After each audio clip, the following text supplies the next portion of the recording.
ಹಾಗಾದ್ರೆ ಎಲ್ರಿಗೂ ನಮಸ್ಕಾರ. ಸೊ ಬಿಗ್ ಬಾಸ್ನ ಇವತ್ತಿನ ಎಪಿಸೋಡ್ನ ಮೊದಲನೇ ಪ್ರೋಮೋ ರಿಲೀಸ್ ಆಗಿದೆ ಆ್ಯಂಡ್ ಪ್ರೋಮೋ ಬಂದು ಸುಮಾರು ಹೊತ್ತಾಗಿದೆ.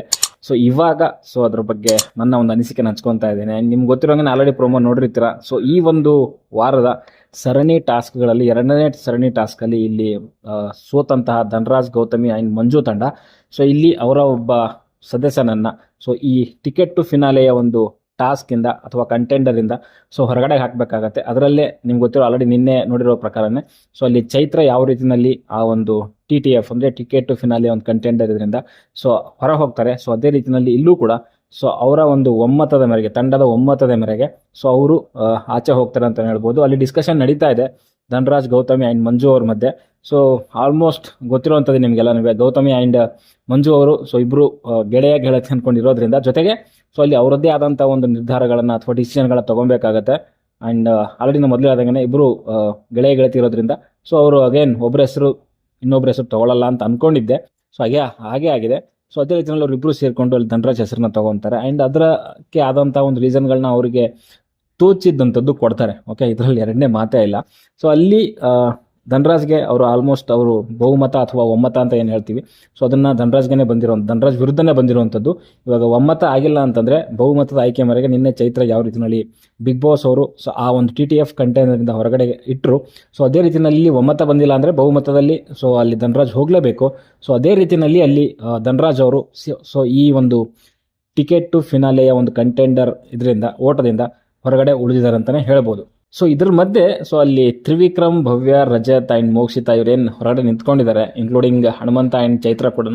ಸೊ ಇಲ್ಲಿ ನಡೀತಿರುವಂಥ ಒಂದು ಪ್ರಕ್ರಿಯೆ ನೋಡಿ ಅಲ್ಲಿ ಸ್ವಲ್ಪ ಗೇಲಿ ಆ್ಯಂಡ್ ವ್ಯಂಗ್ಯ ಎಲ್ಲ ಮಾಡ್ತಿದ್ದಾರೆ. ಅನ್ನೆಸೆಸರಿಯಾಗಿ ಕಾಮೆಂಟ್ರಿ ಕೊಡುವಂಥದ್ದು ಎಷ್ಟು ಸರಿ ಅನ್ನೋದು ನನ್ನ ಅನಿಸಿಕೆ. ಆ್ಯಂಡ್ ಒಂದು ವೇಳೆ ಅದೇ ಒಂದು ಯಾರು ಧನರಾಜ್ ಅವರು ಅವ್ರ ತಂಡದಲ್ಲಿದ್ದು ಸೊ ಒಬ್ಬರನ್ನ ಆಚೆ ಕಳಿಸ್ಬೇಕು ಅಂತಂದಾಗ ರಜತ್ತು, ತ್ರಿವಿಕ್ರಮು ಅಥವಾ ಯಾರು ಭವ್ಯ ಅವರಿದ್ದಾಗ ಸೊ ಯಾರನ್ನ ಹೆಸರು ತೊಗೊತಾ ಇದ್ರು? ಆಬ್ವಿಯಸ್ ಆಗಿ ಧನರಾಜ್ ಹೆಸರು ತೊಗೊತಿದ್ರು ಅಲ್ವಾ? ಇಲ್ಲಾಂದ್ರೆ ಬೇರೆ ಯಾರೋ ಒಬ್ಬರನ್ನ ಹೆಸರು ಟಾರ್ಗೆಟ್ ಮಾಡ್ತಿದ್ರು ಅಲ್ಲಿ.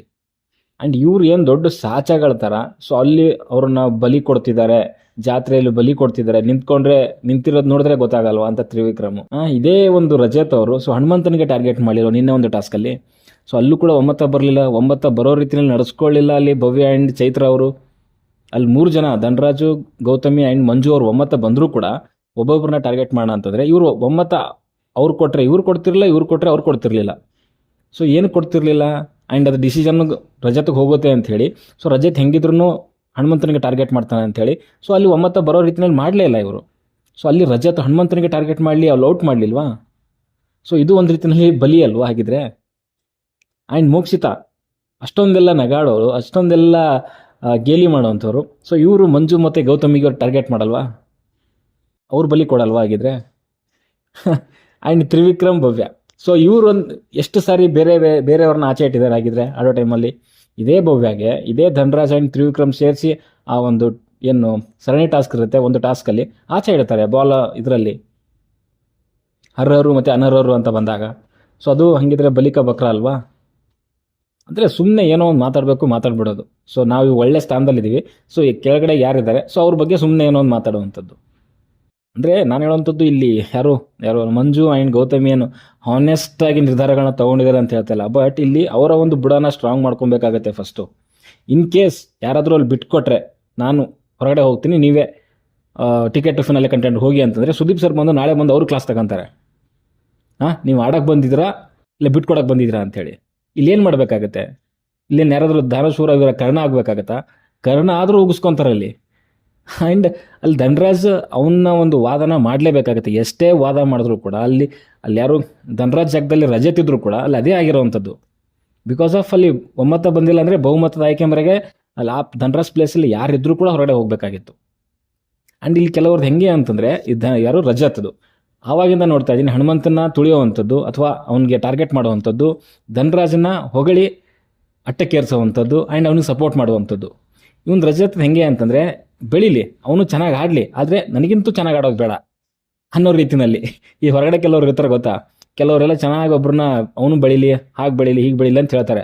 ಬೆಳೀಲಿ, ಬಟ್ ಆದರೆ ನಮಗಿಂತ ಜಾಸ್ತಿ ಬೆಳಿಬಾರ್ದು ಅಂತ ಕೆಟಗರಿ ಎಲ್ಲನೂ. ಆ್ಯಂಡ್ ನಾನು ಹೇಳೋವಂಥದ್ದು ಇಲ್ಲೇನು ಯಾವನೂ ಸಾಚೆಗಳಲ್ಲ. ಸೊ ಎಲ್ಲರೂ ಆಡೋಕ್ಕೆ ಬಂದಿರುವಂಥದ್ದು ಅದೇ ರೀತಿಯಲ್ಲಿ ಆಡ್ತಿದ್ದಾರೆ. ಆ್ಯಂಡ್ ಧನರಾಜ್ ಓಕೆ ಏನು ಓನ್ಲಿ ಟಿಕೆಟ್ ಫಿನಾಲಿಂದ ಔಟ್ ಆಗಿದ ತಕ್ಷಣ ಏನು ಎಲಿಮಿನೇಟ್ ಆಗೋದಾ ಅನ್ನೋ ರೀತಿಯಲ್ಲಿ ಏನೂ ಇಲ್ಲ.